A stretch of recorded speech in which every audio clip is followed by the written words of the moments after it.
Top quality और consistent performance के लिए सिर्फ सिल्वर पंप नाम याद रखना। कर्नल सोफिया कुरैशी पर मध्य प्रदेश के मंत्री विजय शाह के विवादित बयान से पहले ही बीजेपी की किरकिरी हो रही थी और आज एक और बयान से उनकी मुश्किलें और भी बढ़ गई हैं। विजय शाह के बाद अब मध्य प्रदेश के डिप्टी सीएम यानी कि उप मुख्यमंत्री जगदीश देवड़ा ने ऐसा बयान दिया है कि उस पर फिर से विवाद छिड़ गया है। हालांकि थोड़ी देर बाद ही अपने बयान देने के थोड़ी देर बाद ही डिप्टी सीएम ने ना सिर्फ माफी मांग ली, उन्होंने ये भी कहा कि उनके बयान को तोड़ मरोड़ करके पेश किया गया है। क्या कहा इन दोनों नेताओं ने, एक बार आप सुन लीजिए।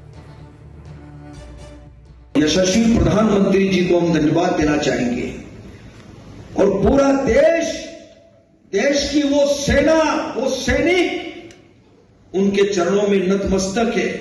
उन्होंने जो जवाब दिया है उसकी जितनी सराहना की जाए, जितना कहा जाए, एक बार उनके लिए जोरदार ताली बजा करके। जैसे हमारे मोदी जी समाज के लिए जी रहे, समाज के लिए जान लगा रहे और जिन्होंने हमारी बेटियों के सिंदूर उजाड़े थे, लोगों को हमने उन्हीं की बहन भेज करके उनकी ऐसी की तैसी करवाई। एक बार मोदी जी के लिए जोरदार ताली बजाएं। अब मोदी जी कपड़े तो उतार नहीं सकते थे, इसलिए उनके समाज की बहन को भेजा कि तुमने हमारी बहनों को अगर विधवा किया है तो तुम्हारे समाज की बहन आके तुम्हें नंगा करके छोड़ेगी। तो बीजेपी के बयानवीरों पर पूरे देश में सियासत हो रही है। सबसे बड़ा सवाल ये उठाया जा रहा है कि सेना का अपमान करने वाले नेता को अभी तक मंत्री क्यों बनाया गया है। खुद कोर्ट ने यानी कि मध्य प्रदेश हाईकोर्ट ने सवाल उठाया है कि क्या मंत्री जी को बचाने की कोशिश की गई, क्या उनके खिलाफ एक कमजोर एफआईआर दर्ज किया गया।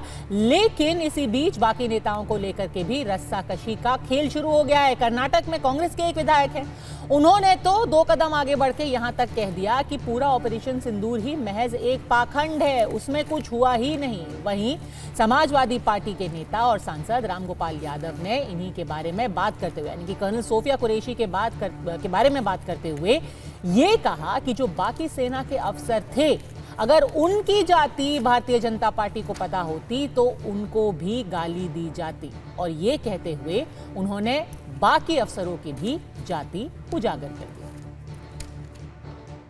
इसके पहले भी ये मंत्री जी आदतन कुछ न कुछ बोल जाते रहे। जब वो व्यक्तिगत किसी का अपमान करे तो उसको तो मंत्रिपरिषद से निकाल दिए जाते हैं, लेकिन जब भारत माता का अपमान करें, भारत की सेना का अपमान करें, भारत की एक बहादुर बेटी का अपमान करें, सोफिया कुरैशी का, तो अभी तक वो नहीं निकाले। जिस बात को लेके वो नाटक बता रहे हैं, नेता प्रतिपक्ष पे भी मुकदमा था, वो इस्तीफा अपने नेता प्रतिपक्ष से मांग ले। न्यायालय का जब भी अपमान करने का मौका होगा, कांग्रेस कभी बाज नहीं आएगी। ಸುಮ್ಮನೆ ಬೂಟಾಟಿಕೆಗೆ 4 ಫ್ಲೈಟ್ ಮೇಲೆ ಕಳಿಸ್ಬಿಟ್ಟು ಬಂದ್ಬಿಟ್ಟು ಇದು ಮಾಡೋದಾ? ಇದಕ್ಕೆ ಪರಿಹಾರನ ಇದು? 26 ಜನ ನಮ್ಮ ಭಾರತೀಯರಿಗೆ ಗಂಡಸರು ಸತ್ತರಲ್ಲ, ಆ ಹೆಣ್ಮಕ್ಳಿಗೆ ಇದೇನಪ್ಪ ಪರಿಹಾರ ಕೊಡೋದು? ಆ ಹೆಣ್ಮಕ್ಳಿಗೆ ಇದೇನೇ ನೀವು ಸಮಾಧಾನ ಮಾಡೋದು? ಆ ಹೆಣ್ಮಕ್ಳಿಗೆ ಇದೇನಾ ನೀವು ಗೌರವ ಕೊಡೋದು? ಯಾವ್ದು ನಂಬೋದು, ಯಾವ್ದು ಬಿಡೋದು? ಯಾರು ಹೊಡೆದಿದ್ದಾರೆ ಅಂತ ಏನು ಡಿಕ್ಲರೇಷನ್, ಯಾರು ಸತ್ತಿದ್ದಾರೆ, ಏನಾಗಿದೆ, ಏನು? ನಾವು ಸಾಮಾನ್ಯ ಪ್ರಜೆಗಳ ಮೇಲೆ ಎಲ್ಲೇ ಆಗಲಿ ವಾರ ಮಾಡುವಂಥದ್ದನ್ನು ನಾವು ವಿರೋಧ ಮಾಡ್ತೇವೆ. ಸಾಮಾನ್ಯ ಪಾಕಿಸ್ತಾನ ಪ್ರಜೆಗಳಾಗ್ಬೋದು, ಕರ್ನಾಟಕ ಪ್ರಜೆಗಳಾಗ್ಬೋದು, ಭಾರತ ದೇಶ ಪ್ರಜೆಗಳಾಗ್ಬೋದು, ಬಾಂಗ್ಲಾದೇಶ ಆಗ್ಬೋದು, ಚೈನಾ ಆಗ್ಬೋದು, ಅಫ್ಘಾನಿಸ್ತಾನ ಆಗ್ಬೋದು, ಯಾವುದೇ ದೇಶದ ಸಾಮಾನ್ಯ ಪ್ರಜೆಗಳ ಮೇಲೆ व्योमिका सिंह हरियाणा की जाकर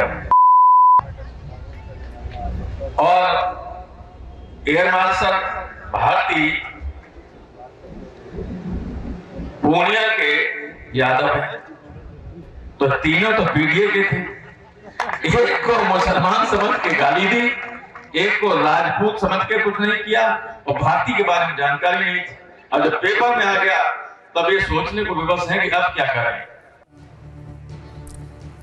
तो ऐसे में आरडी के सवाल है बिल्कुल सीधे, सेना का अपमान करने वाले नेताओं पर स्ट्राइक कब होगी?